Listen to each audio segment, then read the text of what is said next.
네? 아,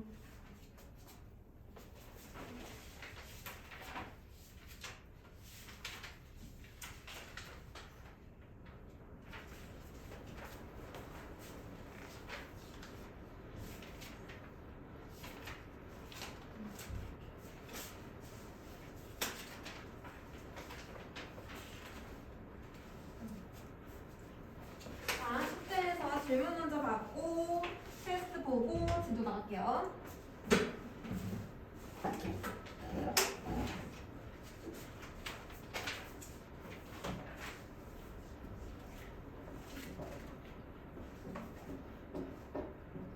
모르겠는 거.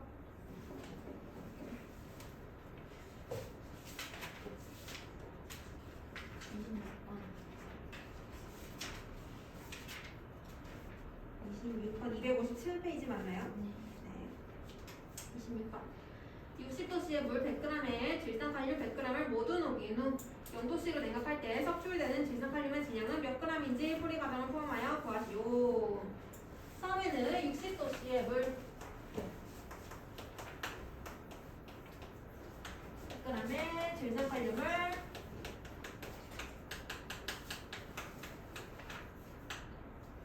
100g을 모두 녹였다고 했으니까 포화 상태 아니면 불포화 상태겠네요.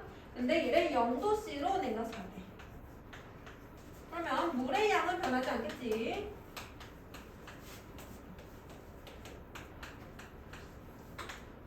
근데 0도씨일 때 질산칼륨의 용해도는 13.6g이래요. 13.6. 그러면은 0도씨일 때는 물 100g당 13.6만 넣을 수 있다는 얘기잖아. 그럼 이때 석출되는 양 어떻게 구해? 지금 100만큼 내가 넣어줬으니까 100에서 녹을 수 있는 양을 빼주면 되겠죠. 빼주면 86.4g은 녹지 못하고 석출되겠네. 이렇게 구해주시면 되겠죠. 저희 처음에 포화 상태일 때 지금 몇 번 하는 거예요? 26번이요. 네. 네. 또 모르겠는 거? 혹시 시험에 혼합물 이렇게 나와요? 혼합물 안 나와요. 혼합물 별로 안 나와.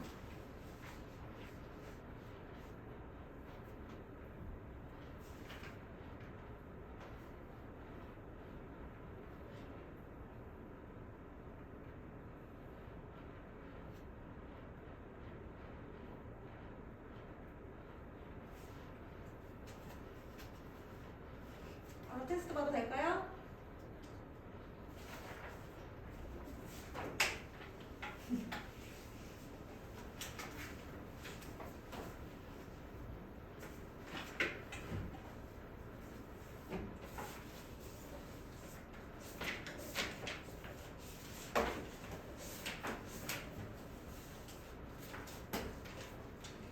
세 개 다 푸시고요. 이름 먼저 쓰시고.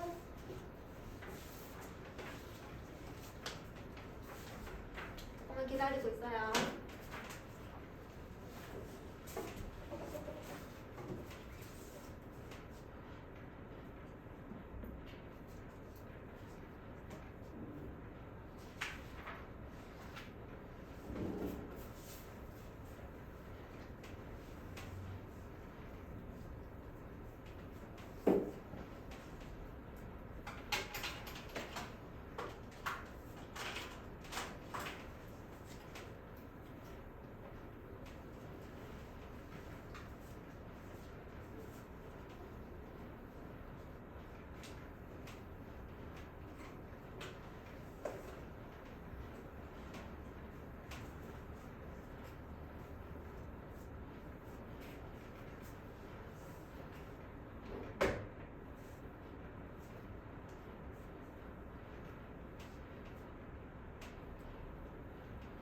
근데 혹시 이번에 눈금이 잘 안 보이는데 돌을 넣은 다음에 눈금이 몇 g이 된 거예요?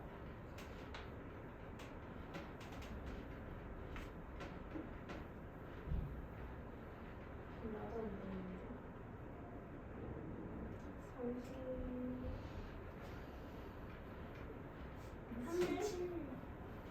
37 정도 되는데요.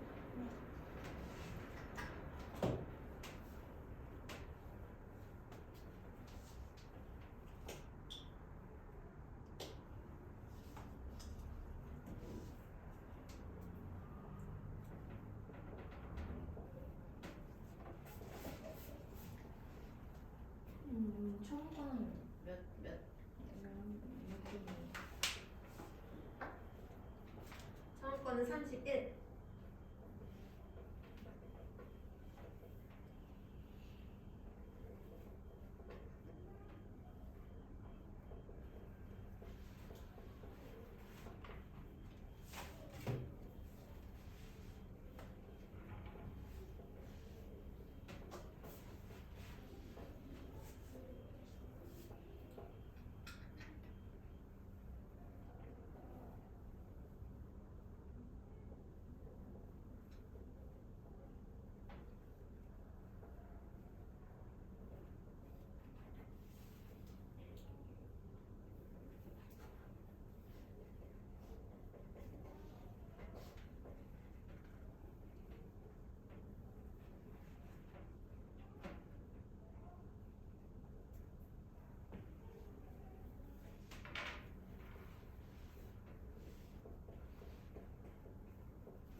이름 썼는지 확인하시고요.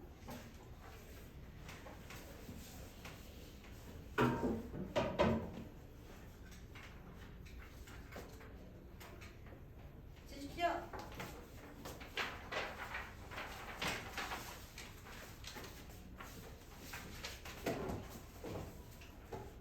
얘는 조금 이따 쓴다면서 가고.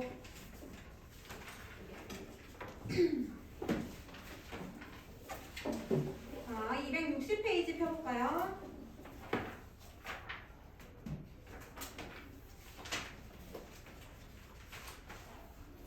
260페이지. 저번 시간에 다른 선생님이 대역을 해주셔가지고 진도를 어디까지 나갔을까?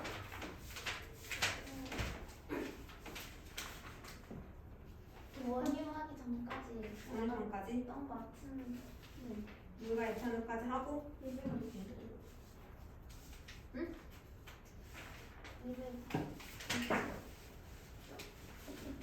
250. 자, 그러면은 끓는 점차 복습하면서 진도 나갈게요. 혼합물의 분리를 할 건데 혼합물의 분리하기 전에 앞에서 물질의 특성 여러 가지 배웠었죠.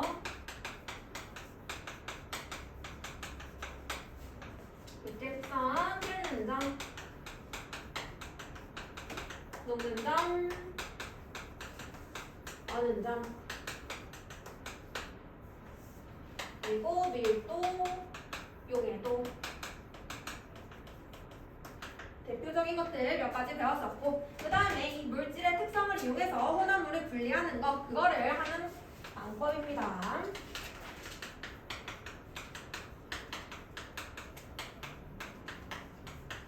혼합물을 분리할 때 물질의 특성을 이용할 수 있는 까닭은요, 혼합물은 순물질의 성질을 잃어버려요 가지고 있어요.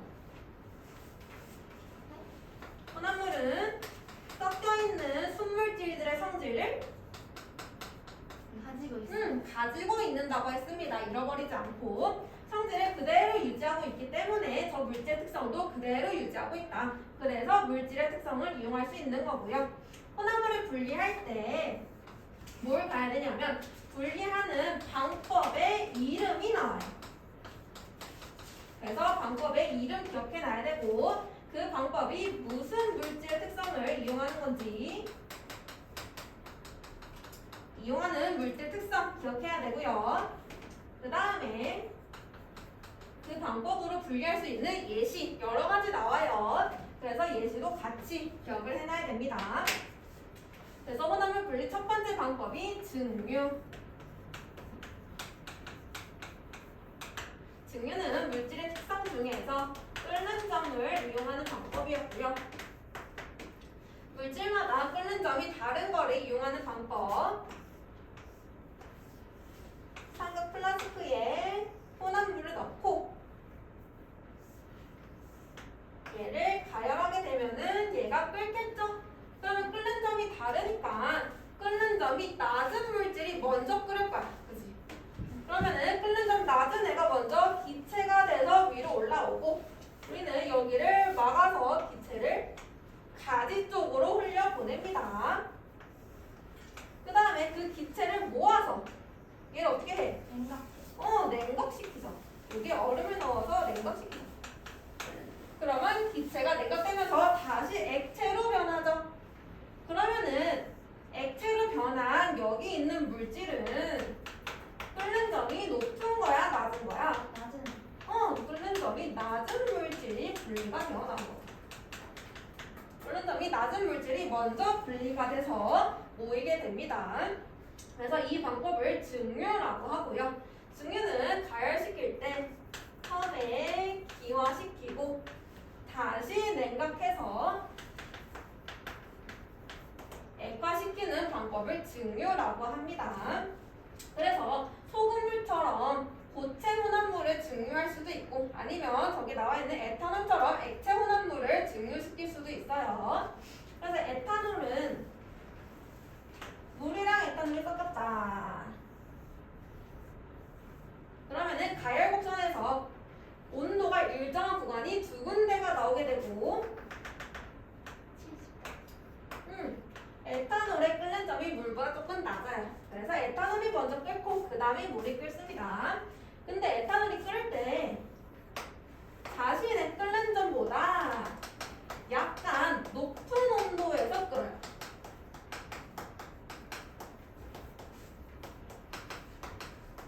에탄올 혼자만 있으면은 78도보다 약간 끓는 점이 낮아.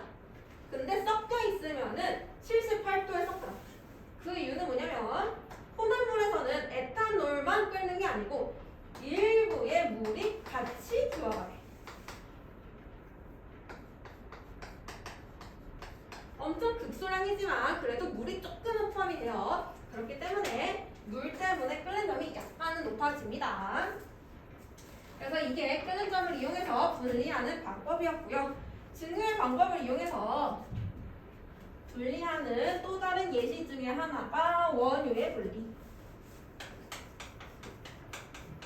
원유라는 거는 기름을 의미해요. 처음에 우리가 기름을 폈어. 그러면은 그 기름은 혼합물 상태, 다 섞여져 있는 상태에 이 기름을 분리하기 위해서 큰 통에다가 기름을 넣는 거야. 액체 상태. 그리고 얘를 가열시켜.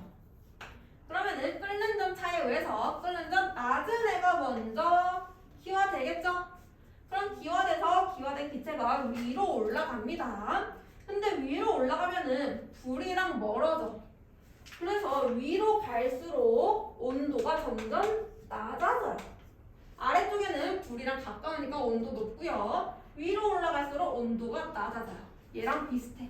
얘는 직접 얼음으로 갔지만 얘는 위로 올라가면서 온도 낮아지고요. 따라서 다시 액화가 일어나게 됩니다. 그래서 온도 낮아지다가 자기의 끓는 점보다 온도 낮아졌다. 그러면은 그때 액화가 돼서 옆으로 나와요.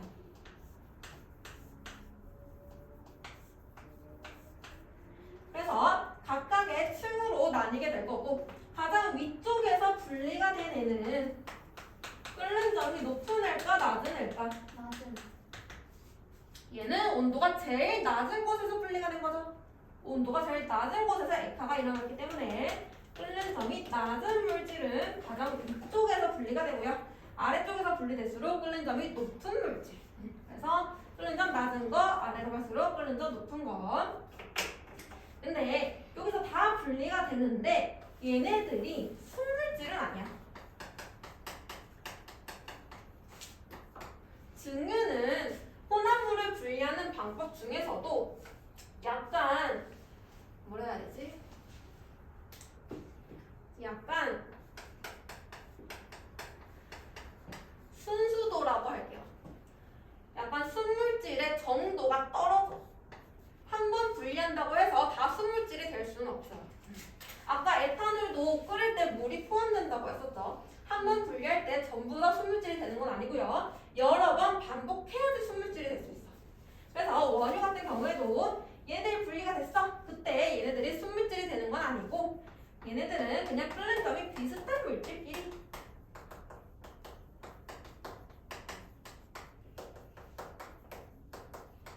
비슷한 애들끼리 그냥 모여있는 거야. 층을 이뤄서. 순물질은 아닙니다. 그래서 책에 보면은 거기에 원유의 분리, 석유가스, 휘발유, 등유, 경유, 중유, 아스팔트 분리되어 있는 거 보이죠? 그래서 얘네 중에서 끓는 점 가장 낮은 거 석유가스가 가장 끓는 점 낮겠죠. 가장 위에서 분리됐으니까. 그래서 이것도 증류, 끓는 점을 이용한 분리 방법이다. 똑같이 이해를 해주시면 됩니다.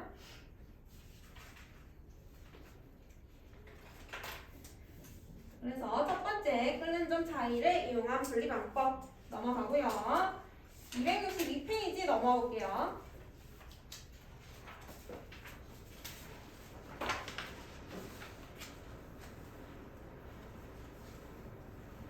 두 번째 방법은 밀도 차이를 이용하는 방법.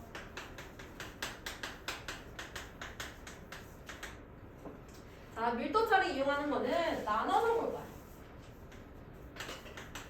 고체끼리 섞여있는 고체 혼합물이랑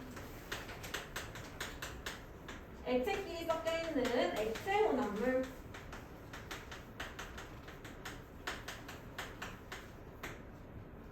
두 개를 분리하는 방법이 달라요. 고체 혼합물 같은 경우에는 예를 들면은 스티로폼이랑 모래가 섞여 있어. 나는 얘네 두 개를 분리하고 싶어. 그럼 어떻게 하면 되냐면 얘네에 액체를 넣어줄 거야. 액체. 근데 하나는 액체 위에 둥둥 띄울 거고요. 하나는 액체 아래에 가라앉게 만들 거예요. 그러려면은 두 개의 밀도가 다르죠. 그 밀도의 중간 정도인 스티로폼은 밀도가 작고 모래는 밀도가 커. 그지? 근데 그 밀도의 중간 밀도를 가지는 액체를 넣어줍니다. 중간 밀도. 그러면은 이 액체보다 밀도가 작은 스티로폼은 위로 뜰 거고요. 액체보다 밀도가 큰 모래는 아래로 가라앉을 거예요. 그렇게 해서 분리를 해내는 방법이고요. 근데 이때 액체는 당연히 고체를 녹이면 안 되겠죠.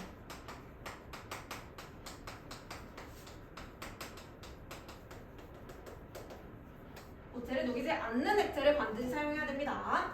고체 녹이지 않으면서 중간 정도의 밀도를 가지는 액체를 사용해서 분리해내면 됩니다. 그 다음에 액체 혼합물은 다시 두 개로 나눠서 분별 깔때기를 이용하는 방법. 그 다음에 스포이트를 이용하는 방법.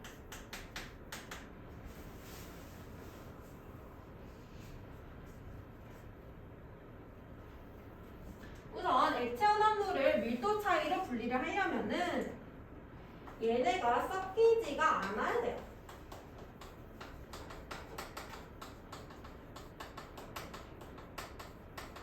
섞여버리면은 밀도 차이가 나도 층을 이룰 수가 없어. 그래서 섞이지 않는 액체들. 그래서 안 섞이면은 밀도 때문에 밀도 큰 거는 아래로 가라앉고요. 밀도 작은 액체는 위로 뜨겠죠. 이렇게 있는 상태. 얘를 분리하고 싶어. 그러면 분별 깔때기를 이용하거나 스포이트를 이용하거나 둘 다 상관없습니다. 분별 깔때기는 뭐냐면 깔때기인데 이 깔때기 여기 액체를 넣어주는 거야.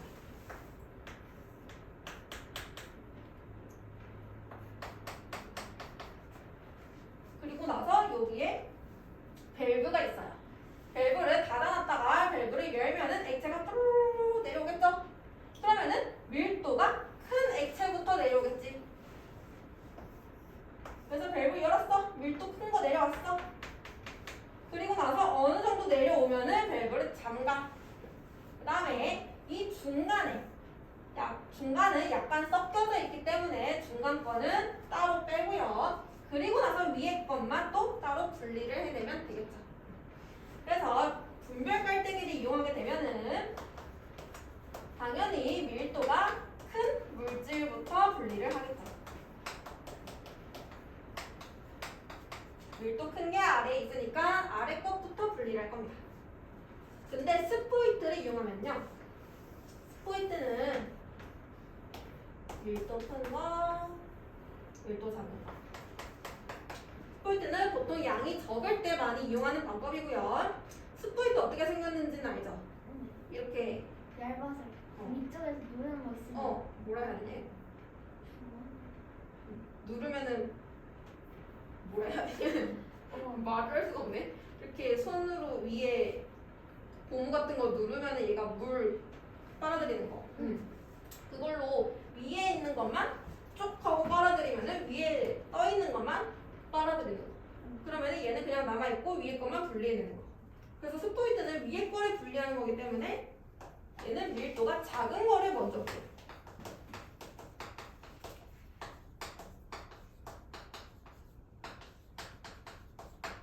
그래서 둘 다 액체 혼합물을 사용하는데 분별 깔때기는 양이 많을 때, 스포이트는 양이 적을 때, 분별 깔때기는 밀도 큰 것부터, 스포이트는 밀도 작은 것부터 이런 식으로 차이점 기억하고 있으면 됩니다.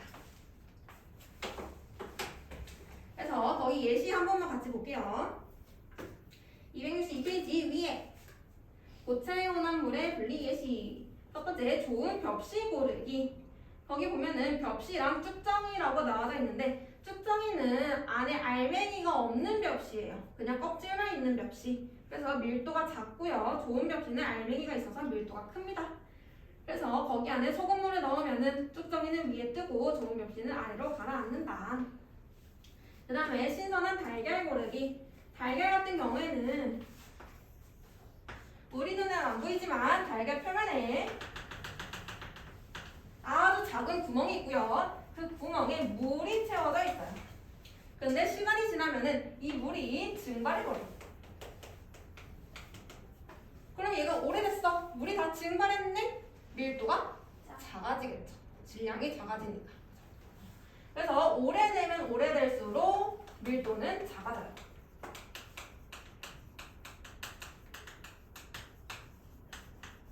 그래서 달걀 2개 놓고요. 소금을 부으면은 오래된 달걀 밀도 작으니까 위에 뜨고요. 신선한 거는 밀도 커서 아래로 가라앉아요. 그래서 달걀 오래된 거 분리해낼 수 있다. 그 다음에 스티로폼과 모래 분리 아까 얘기했죠. 그리고 밑에 액체 혼합물의 분리, 분별 깔때기랑 스포이트 이용하는 거 둘 다 설명을 했습니다.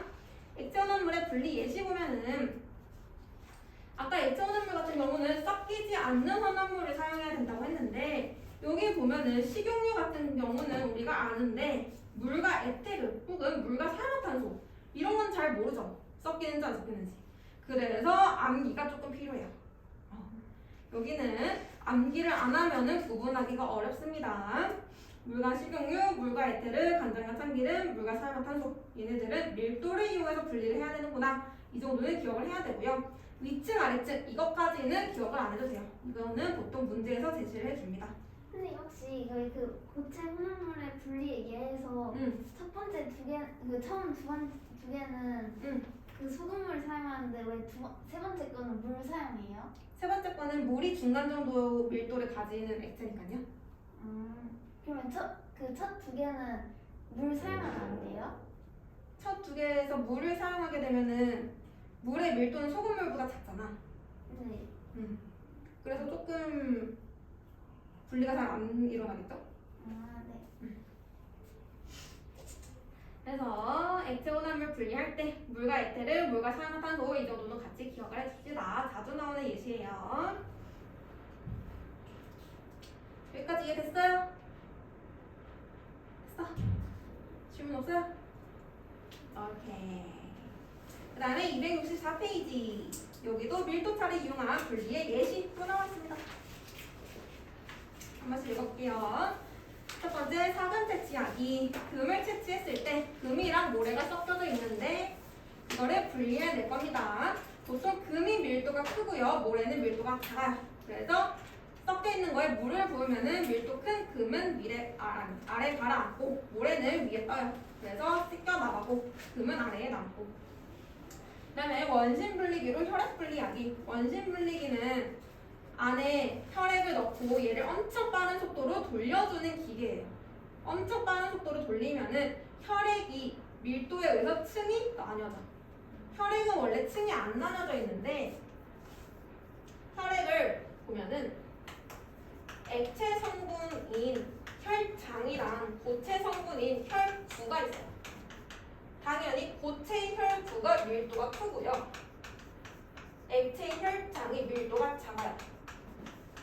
그래서 원심 분리를 하게 되면은 층이 나뉘어. 아래쪽에 혈구가 보이고 이쪽에 혈장이 보여요. 얘도 밀도 차이를 이용해서 층을 나눠주는 기계라고 생각하면 됩니다. 바다에 유출된 기름 제거하기. 바닷물이랑 기름 안 섞이죠? 그 다음에 기름이 밀도 더 작죠? 그래서 기름이 바닷물 위에 뜨게 되고요. 이걸 제거할 때 오일 펜스 설치를 하면은 기름이 퍼지는 거를 막아주고 그 위에 흡착포, 기름을 흡수하는 종이, 흡착포로 기름만 흡수하면은 기름 제거할 수 있다는 거. 밀도 차이 이용하는 거고요. 키질로 곡물 분리하기. 곡물 분리할 때 아까 쭉정이 껍질만 남아있는 거랑 곡물 알맹이 있는 거 분리할 때도요. 키질로 바람에 키질을 하게 되면은 가벼운 거는 날아가고요. 무거운 거는 아래로 가라앉아요. 껍질 분리하는 거. 톱밥과 모래 분리하기. 얘는 아까 한 거랑 똑같고요. 플라스틱 혼합물 분리하기. 얘도 물 부어서 분리하는 거 똑같죠. 그래서 예시 엄청 많이 나와져 있습니다. 예시 한 번씩 꼭 읽어봐야 된다는 거.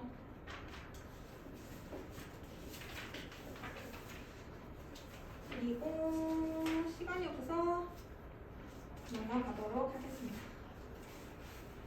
270페이지.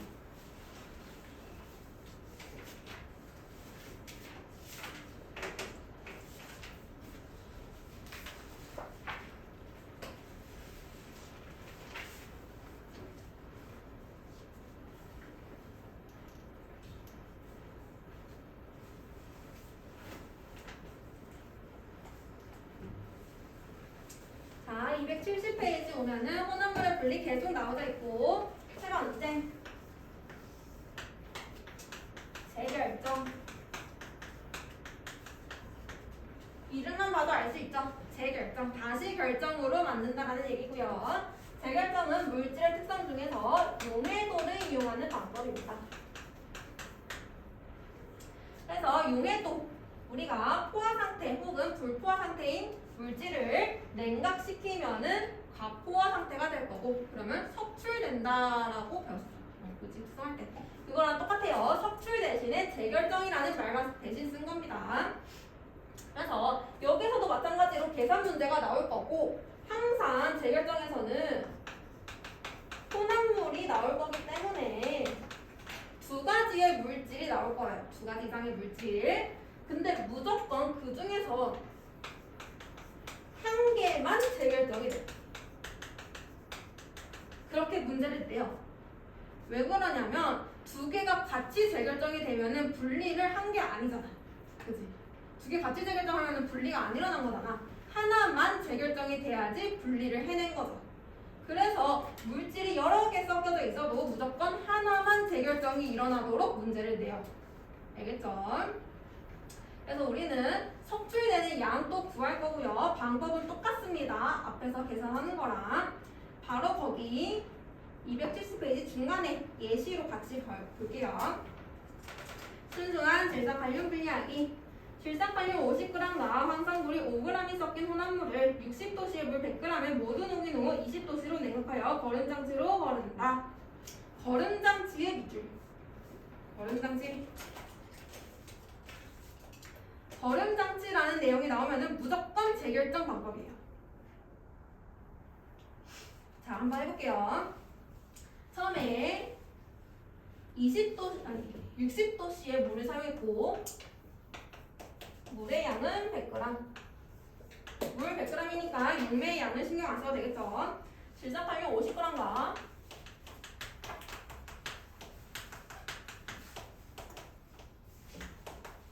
황산물이 5g. 네, 전부 다 녹였습니다. 여기 이거를 20도로 내렸을 때. 그러면 물의 양은 변화 안 할 거고, 얘들도 똑같이 있는 상태. 그러면 20도일 때 용해도를 보면 되겠네요. 자, 20도일 때 확인해 보면은 온도가 20도일 때 질산칼륨 용해도 얼마? 31.9. 그렇지, 31.9. 황산고리는요? 20. 질산칼륨은 무슨 상태야?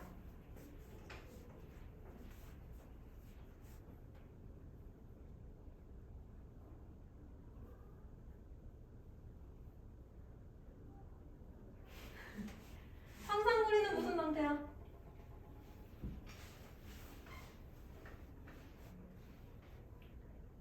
뭐야? 너네 뭐야? 자, 질산칼륨의 용해도는 31.9. 즉, 얘는 31.9g까지 녹을 수가 있어. 그치? 근데 나는 50을 넣어줬어. 너무 많이 넣었네. 얘는 과포화 상태죠. 근데 황산고리는 20까지 녹을 수 있어. 근데 나는 5만큼 넣었어. 아직 덜 넣었네. 얘는 불포화 상태죠. 더 녹을 수 있는 상태죠. 그럼 누가 재결정 일어나?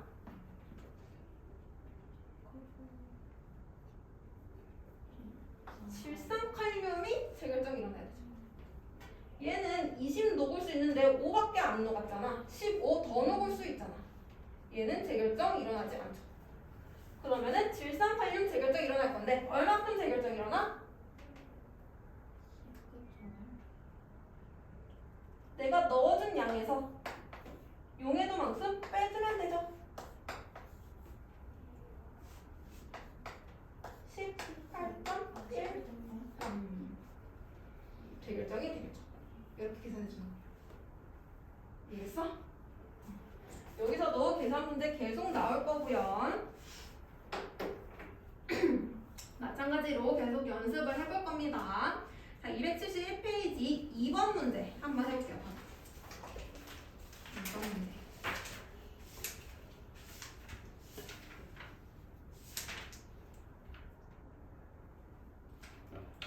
몇 페이지? 271 바로 옆에.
자, 같이 해볼게요.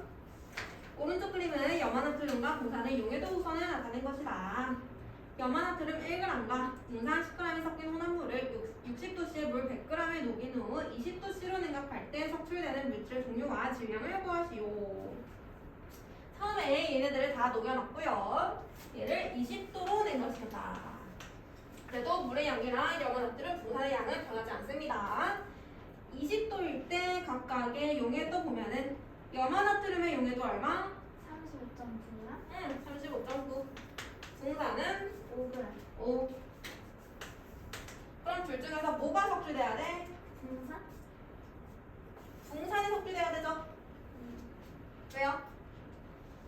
녹을 수 있는 양보다 실제로 있는 양이 더 많아서 다 못 녹아서요. 그렇지. 염화나트륨은 35.9만큼 녹을 수 있어. 근데 얘는 1밖에 없어. 다 녹았네. 붕산은 5밖에 못 녹아. 근데 10이나 있어. 다 못 녹았네. 그러면은 얘가 석출이 될 거고 석출되는 양 5g? 전체 있는 양에서 용해도 빼주면 되죠. 붕산이 5g 석출된다. 이렇게 해주면 되겠네요.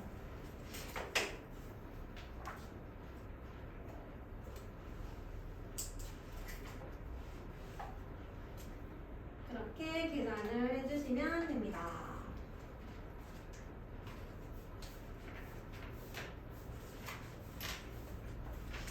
그래서 270페이지 아래 예시 같이 볼게요. 천일염에서 정제 혹은 전기, 천일염도 여러 가지 혼합물 다 섞여져 있는데 그 중에서 정제 소금, 순수한 소금만 얻으려면은 증발을 시킨 다음에 거른 종이로 걸러주면 되겠죠. 합성약품 정제, 합성약품도 혼합물에서 순수한 거 얻을 때도 이때도 냉각시키거나 증발시키거나 해서 순수한 것만 얻으면 되겠죠. 전부 다 재결정을 이용한 방법이라고 생각해주면 됩니다. 그리고 마지막 방법이 남았는데 이거는 우리 조금만 쉬었다가 들어갈게요.